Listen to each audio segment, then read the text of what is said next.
Tolee ashamaar kafuune jirraa jirtu jennee ilmaan Oromoo bakkeewwan adda addaa jirtanii egaa qophii keenya kana dhageeffachaa jirtan hundi keessanuyyuu nagaan keenya jaalalaa bakka jirtan hundattuyyuu isin nuuf haqa qabu. Egaa ardhaa akkuma beekamu egaa kun chaanaalii koo Milkoo Oroo Tuubiiti. Chaanaaliin Milkoo Oroo Tuubii egaa hanqina gurguddaas ni qabna garuu akkuma hanqina qabnu yoo xiqqaate qooqa aadaa Oromoo akkasumas immoo duudhaa fi seenaa walaloowwan aartii fi waan qe'ee Oromootti hin daangeffamne kamuu kallattii adda addaatiin humna qabnuun isinii dhiyeessuudhaaf yookaan immoo isiniif qooduudhaaf egaa erga eegallee har'a naannoo waggaa tokkootiif kan adeemnu garuu haa ta'uyyuu malee akka carraa argannetti fayyadamuudhaan ummanni Oromoo waan nurraa barbaadu sadarkaa wallaalummaa keenyatti waan isiniif gumaachinu yookaan immoo dhiyeessa keenya kamuyyuu akka jaallattan yookaan immoo nurraa fudhattan abdiin qabna.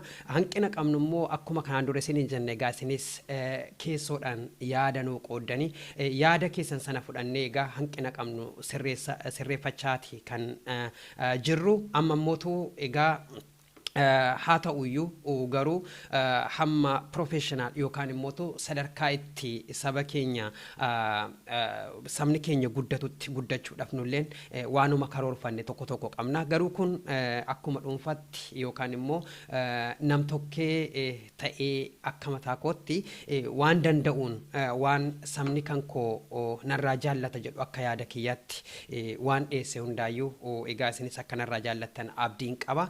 Kana keessa immoo egaa Milkoo Oroo Tuubiin karaa chaanaalii yuutuubiitillee akkasumas immoo fuulli feesbuuk keenyallee bifuma wal fakkaatuun jira akkasumas immoo instagiraam irrallee bifuma wal fakkaatuun maqaa Milkoo Oroo Tuubii jennu kanaan egaa moggaafanneeti kan hojii yookaan immoo sosochii waa'ee Oromoo irratti waan xiqqoos ta'u odeessuu yookaan immoo haasa'uu kan eegalle.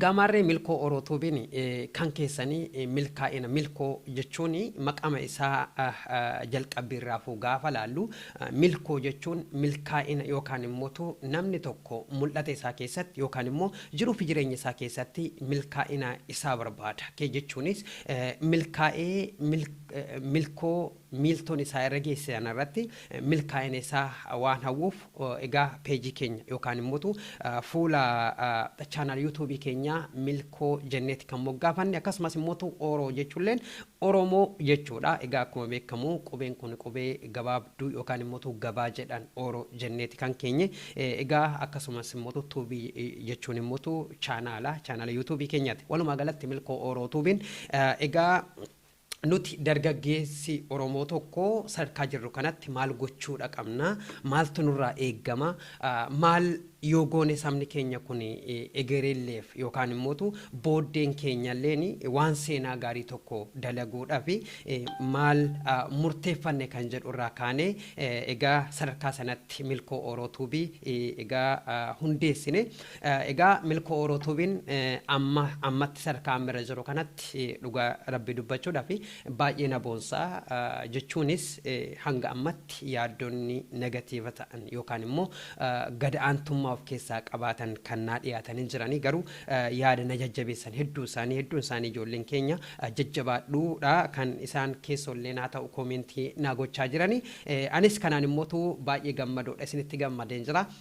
Kana caalatti uwwisa miidiyaa jabaa ta'e Oromoon akka argatuuf egereen har'as Milkoo Oroo Tuubiin akkattaa jiraatuyyuu malee egeree keenya gaafa rabbi jedhee umrii nu kaa'e waan guddaa tokko lafa kaa'uudhaaf saba keenya kanaaf waan hin fayyada jennu kamuu irratti hojjechuudhaaf egaa murteeffannee kaanee jirra. Isinis immoo wajjin turtanii egaa Milkoo Oroo Tuubii kana sadarkaa nuti barbaannetti yaadne sanatti akka geessistan yookaan immoo miiltoo keenya taatan asumaan immoo dhaamsan isinii dabarsina.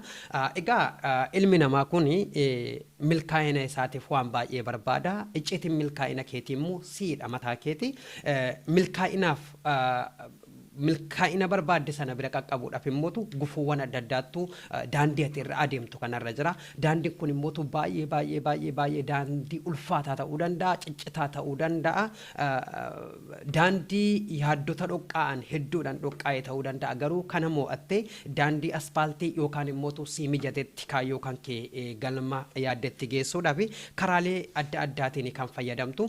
Kanaafuu milkaa'inni ilma namaa kun bakka jiranitti osoo hin taane bakka jiranii yoo sosso'an icciitii galma ga'uu keetii sana miiltoo yookaan immootu galma itti geessu sana hin qaqqabda jedheetaniin yaada. Egaa nutis gorsa isaa ta'u dhaamsa adda addaa waan nurraa barbaachisu kamu waan qorqalbii Oromoo miidhuu hin dandeenye yookaan immootu Oromootti gaaffii uumuu hin dandeenye hin hojjennu jechuun karaa hin taaneen Oromootti gaaffii uumuu jechuun kiyya karaa hin taaneen wantoota walxaxoo ta'an kan Oromoon faallaa isaatti jiru ka daarekshinii Oromoo hin ilaallanne yookaan immootu kallattii Oromoo hin ilaallanne adeemuudhaan yaada funaantoo tokko yaada sana egaa nutis isin biraan ga'uudhaaf yeroo isin qabaannu boruun keenyas egereen keenyas akka toluu fi waan dandeenyu kamuu nin goonaa jechuudha.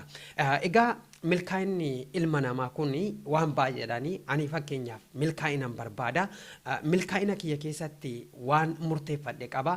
Gaafa milkaa'ina kiyyaa sana waan na faana adeemu, waan na wajjin adeemu, waan har'a narraa tolu kana boruu kiyyatti immootu waan gaarii tokko hojjechuudhaaf hamileewwan qabnu keessattuyyuu dargaggoon Oromoo yeroon yaada bilchaata fi yaada moo'an yookaan immootu yaaddota moo'atamoo dhiyeessoo osoo hin taane yaaddota moo'attoota ta'an of keessaatti burqisisnu egaa sammuu gaarii yookaan immootu ummata jaalalaa keessaa ba'uun tokko nulleen akka of qarru yookaan immootu egeree keenya wantoota egeree keenya bareechan irratti akka xiyyeeffannu isiniin jedha. Egaa namoonni tokko yeroo ilaaltu itti fayyadama yookaan immootu miidiyaalee garaagaraa innaa fayyadamanii dura dursoo yookaan immootu beekamtii argachuudhaaf kan isaan barbaachisu yaaddota faallaa yookaan immootu safuun eegganne baay'ee dhiyeessitu irra mijataaf. Garuu namoonni kun egeree isaaniitiif ilaalcha gaarii qabaatanii itti jettanii yookaan yaaddatte ana biratti sirrii miti. Namoonni har'a waan baay'eedhaan yaada Oromoo yaada beekamtii sii kennu qooddachuu dandeetta. Fakkeenyaaf yaaddonni akka arrabsoo abaarsa adda addaa dhiyeessuudhaan nama tuffachuudhaan nama tokko ajandaa kaastee waa'ee nama tokko irraa dubbachuudhaaf jecha yeroo kan kee baay'ee gubdee dhufta. Gaafa kana immootu daawwattoon yookaan immootu hordoftoonni kee si cimsuudhaaf si faan adeemanii koomentii sii godhanii si jajjabeessuu danda'u. Inni immootu utubaa miti. Utubaa jechuun mana gogaa waraabessaatiin ijaarame gogaa harreetiin ijaarame waraabessaaf kennu ta'a. Maaliif egereen isaan tolu bultiin baafatu jechuudha. Kanaaf namoonni yaada akkasii qabdan yoo xiqqaatee erga sooshaal miidiyaa hawaasummaa hordoftan yookaan immootu fayyadamtanii yaada Oromoon isinirraa egeree isaatti waa barachuu danda'u, waa hubachuu danda'u.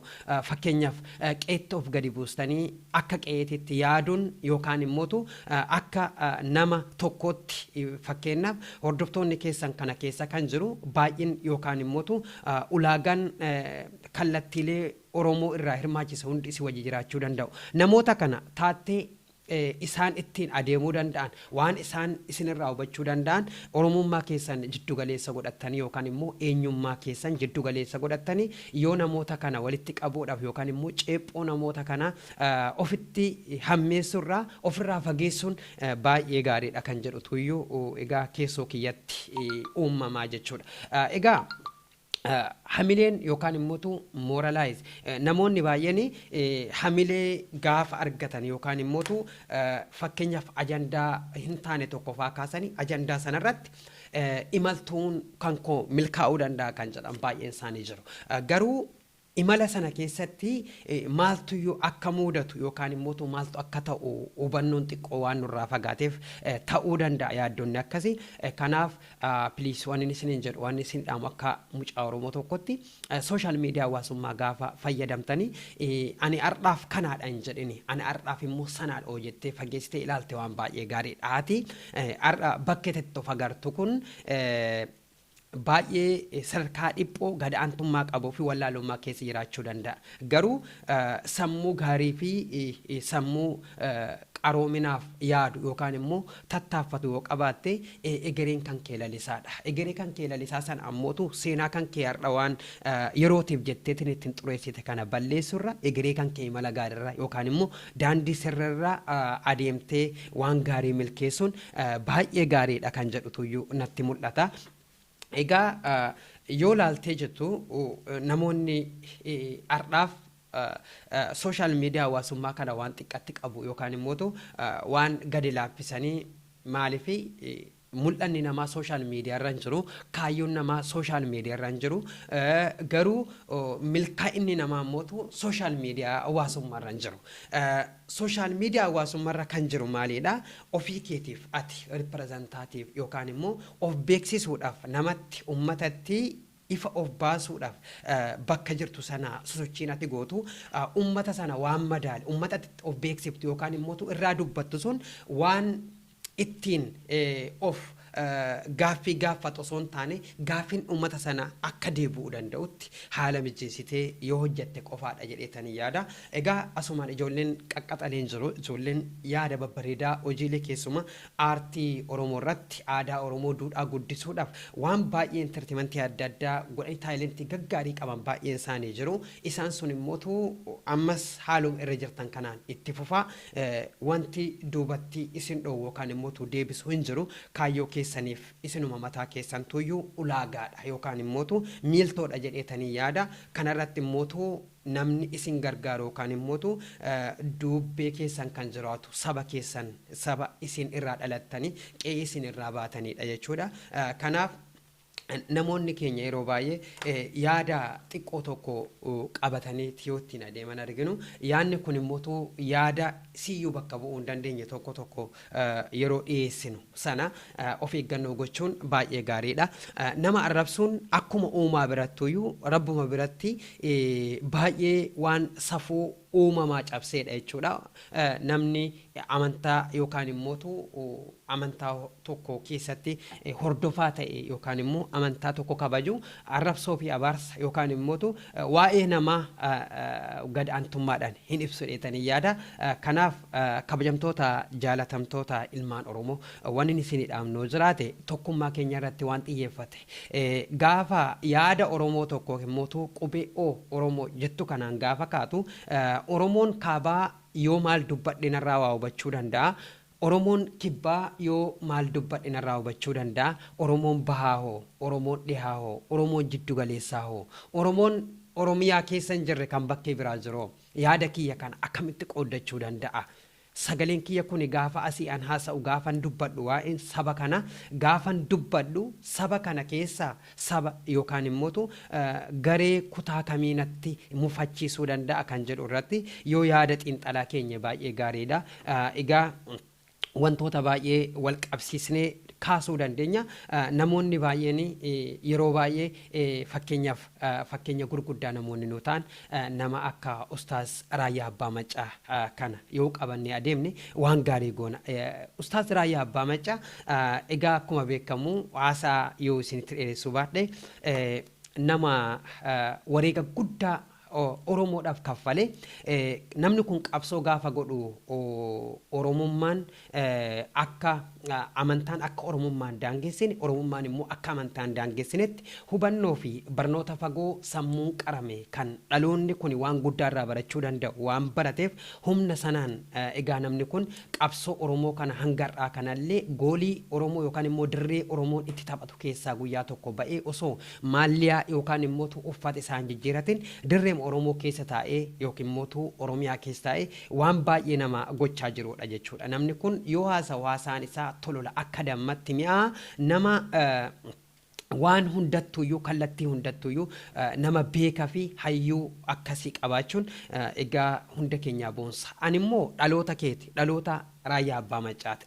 Dhalli raayyaa abbaa maccaa akka inni itti yaadutti akka gocha yookaan immoo sosochii inni godhu haasaa afaan isaarraa ba'u kanarraa ulaagaa fi muuxannoo fudhanneen waan baay'eerraa wal baraaruu dandeenya jechuudha. Kanaaf Oromoon namoota keessumaayyuu sooshaal miidiyaa hawaasummaa fayyadaman kanaan baay'ee burjaaja'uun yookaan immoo baay'ee adeemsa baaltokkee garasitti hirkatee akka hin deemne adeemsa michaawaa adeemsa bareedaa namoota yaada gaggaarii Oromoodhaaf dhiyeessan tuyyuu jira waan ta'eef namoota sana akka hordoftan isiniin jedha.